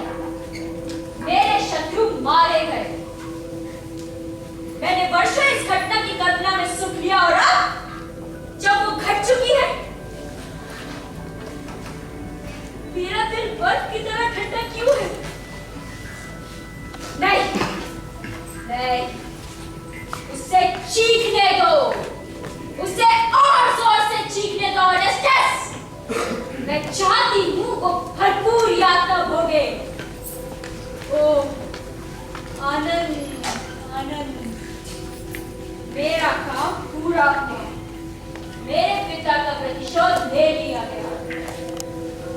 ओ ऑरेस्टस, ओ ऑरेस्टस। लगता है इनकी बातें मत सुनो। ये हमें एक दूसरे से अलग कर देना चाहती है, लेकिन याद रखो तुम एक बार अकेली हुई तो ये तुम्हें रोज खाएंगी। हमने तलाश की हुई तो एक साथ बनाई थी लेखा, और इसके परिणाम हम एक साथ भोगेंगे। तुम्हें ये कहने की हिम्मत है कि मैंने ये योजना तुम्हारे साथ बनाई थी? तो क्या तुम इनकार कर दोगी? बिल्कुल। मैंने एक अपराध का सपना जरूर देखा था, लेकिन उसे पूरा तुमने किया। सगी जन्मदात्री माँ की हत्या कर दी। हत्यारा! हत्यारा! हत्यारा!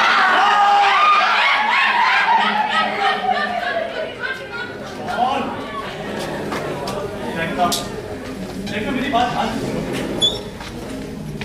इस दरवाजे के पार एक और दुनिया, रोशनी की दुनिया, वहां जगमगाता हुआ सूर्य उग रहा है।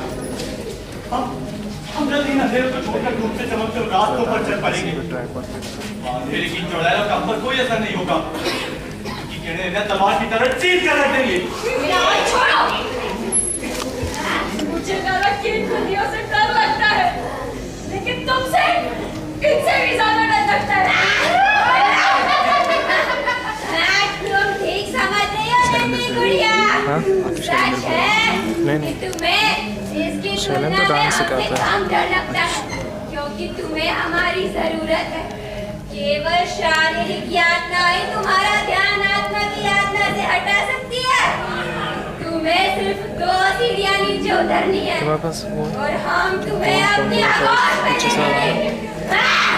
नीचे उतरो।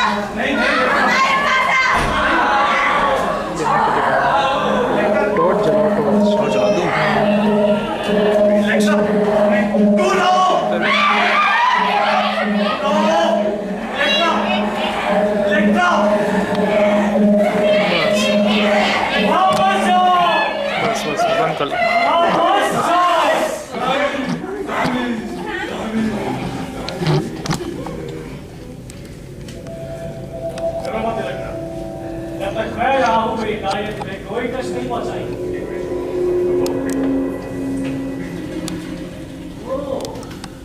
इतना भयानक परिवर्तन, एक ही रात में तुम्हारी देह खंडर हो गई, गुर्दे, पित्त और फेफड़े सब जल गए। मेरी बच्ची अभी क्या हालत कर दी। देवताओं के राजा को ऐसी बातें करना शोभा नहीं देता। और तुम भी अपनी आवाज धीमी रखो। अपने अपराध के लिए पश्चाताप करने वालों को चीख कर बोलना शोभा नहीं देता। मैं अपराधी नहीं हूँ, और ऐसे किसी काम के लिए जो मेरी दृष्टि में अपराध नहीं, उसे पश्चाताप कराना तुम्हारी शक्ति के बाहर है। अगर तुम्हारा ऐसा ही ख्याल है तो इंतजार करो। तुम्हारी इस गलत फहमी का इलाज मैं जल्द ही करूँ। चाहे तुम मुझे कितनी भी यातना दे लो, लेकिन मैं पश्चाताप नहीं करूंगा। तुम ये सब सिर्फ इसलिए कर रहे हो क्योंकि अपोलो तुम्हारी रक्षा कर रहा है, लेकिन अपोलो मेरा सबसे आज्ञाकारी नौकर है। मुझे सिर्फ एक उंगली उठानी है और वो तुम्हारा त्याग कर देगा। तो ऐसा ही करो, उठा दो उंगली, चाहो तो पूरा हाथ उठा दो। नहीं, ये तरीका मेरा नहीं। मुझे दंड देने में कोई मजा नहीं आता, बल्कि मैं तुम दोनों को बचाने के लिए आया। हमें बचाने? हाँ, सिर्फ 15 मिनट। सिर्फ 15 मिनट में तुम दोनों इस दरवाजे के बाहर हो सकते हो। सुरक्षित और बिना किसी नुकसान के? हाँ, मैं वचन देता हूँ। और इसके बदले तुम मुझसे क्या चाहोगे? कुछ भी नहीं मेरी बच्ची। क्या मुझे एक छोटा सा काम जो तुम बहुत आसानी से कर सकती, बस थोड़ा सा पश्चाताप। एलेक्सा, क्या तुम अपने 15 वर्षों की उम्मीदों और नफरत से इनकार कर दोगी? उसके पास इनकार करने के लिए बचा ही क्या है? वास्तव में कभी नहीं चाहती थी कि अक्षर से घटना घटे। इलेक्ट्रा, सुनो इलेक्ट्रा, तुम धीरे धीरे अपने मन पर अपराध बोल डाल रही हो। तुम्हारे अलावा भला और कौन जान सकता था कि तुम क्या चाहती थी? ये देवता तुम्हें मूर्ख बना रहा है। नहीं, मैं किसी को मूर्ख नहीं बनाता। अब सुनो, अगर तुम दोनों अपने अपराध से इनकार करके पश्चाताप के लिए राजी हो जाओ, तो मैं तुम्हें क्या दूं? मैं तुम्हें आर्गोस का दास सिंहासन दे दूंगा। क्या राजा रानी की जगह लेने के लिए? और किस लिए? सच, और वे कपड़े जो के खून से अभी तक है, मुझे पहनने होंगे? वो यार कोई और, इससे क्या फर्क पड़ता है? सच, बिल्कुल सच, बशर्ते वे काले। तो तुम पश्चाताप नहीं करो। तुम समझ गई होगी इलेक्ट्रा, तुम समझी? अगर तुम थोड़े से आंसू बहाने के लिए तैयार हो जाओ, तो रानी क्लाइटेमेंस्ट्रा के वो बदबूदार कपड़े जिन्हें तुम 15 साल तक धोती रही, तुम्हें पहनने के लिए दे जाएंगे। और इस नाटक में जो भूमिका वो खेलती थी तुम्हें खेलनी होगी। लेकिन मैं इतनी आसानी से मानने वाला नहीं है। उस मस्खरे की पोशाक को जिसे मैंने अभी खत्म किया है, मैं पहनने से इनकार करता हूँ। तुम बहुत बढ़ चढ़ के बोलते हो लड़के। क्या तुम्हें अपने बिरादरी से बाहर होने पे गर्व है? तुम जैसे कायर हत्यारा उपहास और अकेलापन। कायर हत्यारा वो होता है जिसे कोई पश्चाताप हो। नहीं वास्तव, तुम्हारी रचना मैं नहीं की थी, मैंने इस संपूर्ण ब्रह्मांड की रचना की है।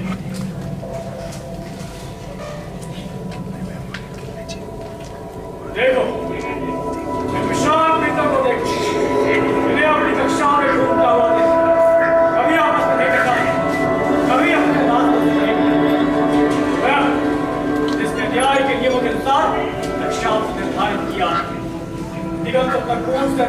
के धीमे संगीत को सुनो, घंटे स्तुति मंत्रों को सुनो।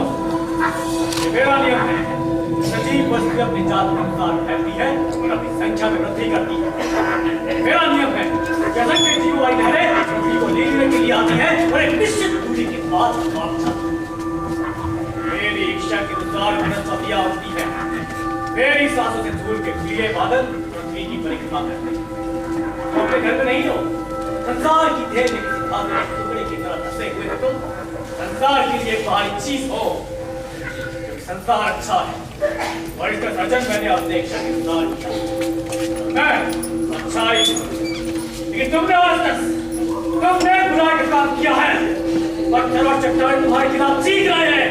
यहाँ तक तुम्हारा शरीर भी जो मेरे नियमों से शासित है तुम्हारे साथ नहीं।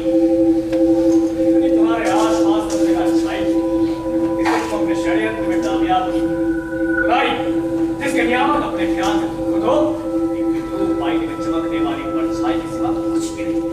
एक वाई चीज जिसका उपयोग केवल अच्छाई के लिए होना चाहिए। होश में आओ, सारा ब्रह्मांड तुम्हें नकारता है।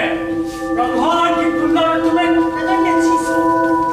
इसलिए प्रकृति के कृतज्ञ बैठे, प्रकृति के क्रोध में लौट आओ, अपने अपराध को पहचानो, उससे घृणा करो और उसे अपने अंदर से निकाल दो।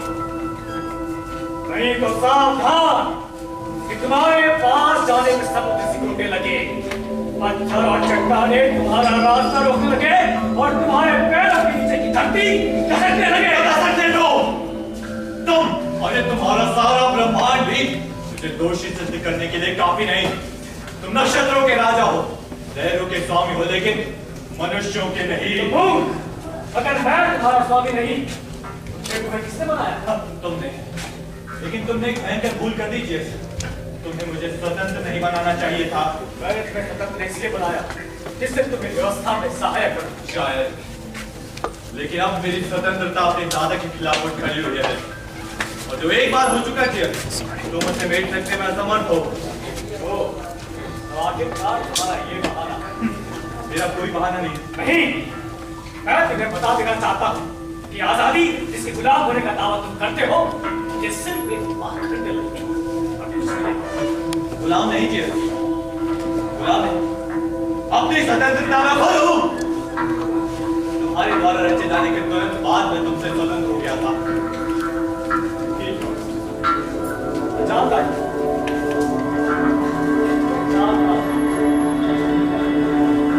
तो कोई मनुष्य मेरी पतन की घोषणा करता हुआ आए। मुझे लगता है कि वो मनुष्य तो नहीं, कब तक तुम्हारे चेहरे को देखकर और इसका विश्वास कर सकता हूँ। क्या मैं खुद विश्वास कर सकता था जेस? ये जो शब्द मैं अभी बोल रहा हूँ मेरे लिए भी बहुत भारी है। बस दिल में तुम्हारे लिए प्रेम, इसके बावजूद मुझे तुम पर अफसोस है। मुझे भी तुम पर अफसोस है जेस। जहाँ तक तुम्हारा सवाल है, मेरा शासन अभी खत्म नहीं हुआ है। मैं अपना संघर्ष जारी रखूंगा। इसलिए फैसला कर लो, तुम मेरे साथ हो या मेरे खिलाफ। अलविदा। लेकिन तुम कहाँ जा रही हो? मुझे जाने दो, मुझे तुमसे कोई मतलब नहीं। नहीं लेक्रा, लेक्रा, लेक्रा।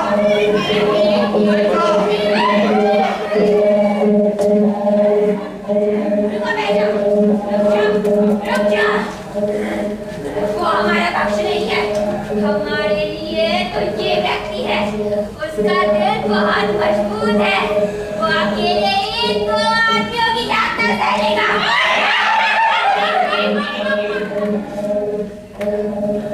खुशी की बात है बहनों, ये कमजोर पड़ रहा है।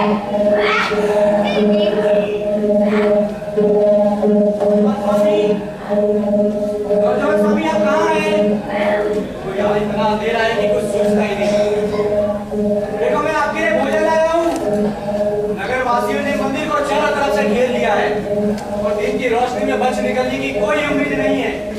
हम लोग रात के समय अपनी किस्मत आजमाएंगे। तब तक तक आप ये पौष्टिक भोजन खाएं और अपनी ताकत कायम रखें।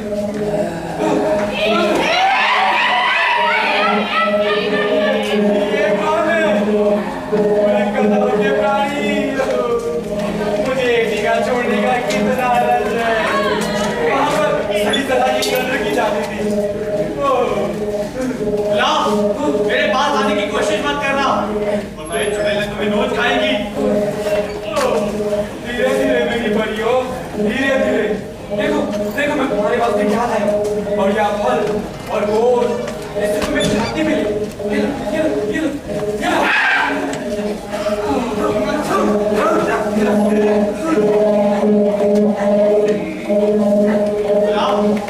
क्या वे लोग इकट्ठे हो गए? हाँ, लेकिन ये तय करना मुश्किल है कि इन खूबसूरत प्राणियों की सब प्रजा में कौन आपके रक्त के ज्यादा प्यासे है। ठीक है, तुम दरवाजा खोल दो। क्या? अरे यार पागल है भाई? वो लोग बाहर ही खड़े हैं, उनके हाथ में हथियार भी है।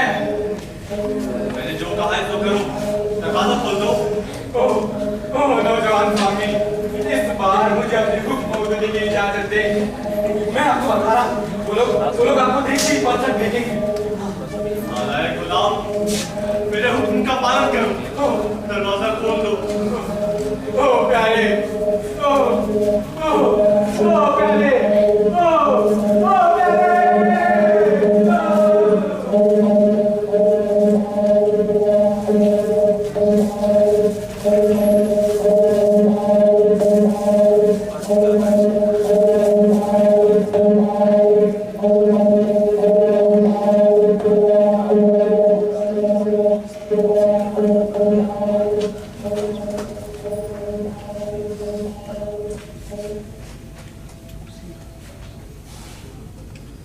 तो आप लोग हैं मेरे सच्चे और वफादार प्रजाजन।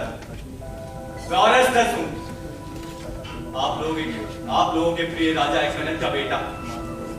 आज मेरी तख्त नशीनी का दिन। आप लोगों ने आवाजें धीमी कर दी।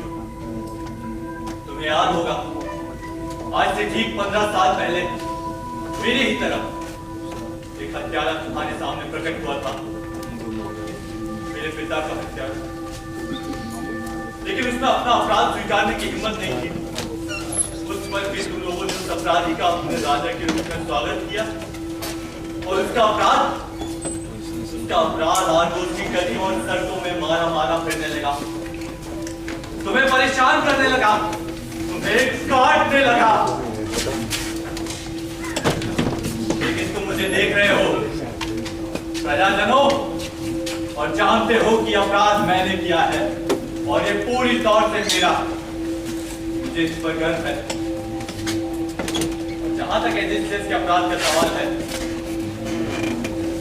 तुम लोग उससे डरना छोड़ दो, वो ही मेरा। अब तुम अपने मृतकों से भी डरना छोड़ दो, मैं उन्हें अपनाता हूं। देखो, मक्खियों ने तुम्हें छोड़ दिया और वो किस कदर मुझ पर छा रही। लेकिन आगोज वासियों डरो मत, मैं अपने शिकार के सिंहासन पर बैठकर अपने रक्त रंजित हाथों में राजदंड नहीं उठाऊंगा।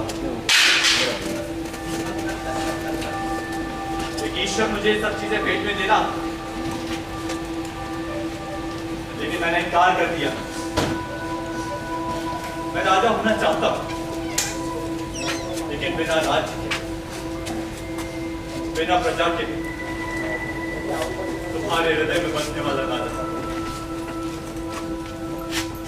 इसलिए अलविदा प्रजाजनों, अपने जीवन को नए ढंग से जीने की कोशिश करना। तुम लोगों ने स्कारिस के बारे में सुना है? स्कारिस नाम के शहर में एक बार चूहों वाली प्लेग पड़ी, एक घृणित बीमारी। चूहों ने हर चीज को कुतरा और गंदा किया। नागरिक बड़े परेशान थे कि एक दिन एक बांसुरी वाला प्रकट होता है। वो बीच बाजार में जाकर खड़ा हो गया। इस तरह उसने बांसुरी बजानी शुरू की। नगर के सारे चूहे उसके चारों ओर इकट्ठे हो गए।